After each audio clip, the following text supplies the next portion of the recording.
You can assure the security, the care that they can develop who are in the office or wherever you are going to use the system. So they are misuses to steal your data or something.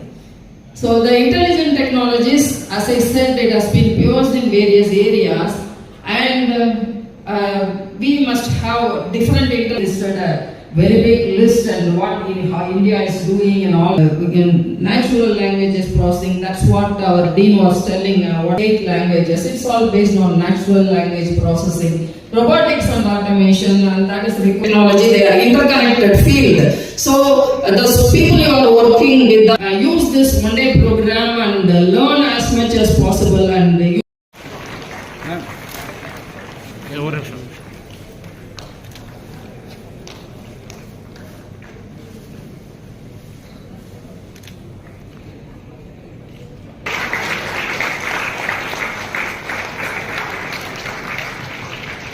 border areas, Rajasthan, all those areas it is available.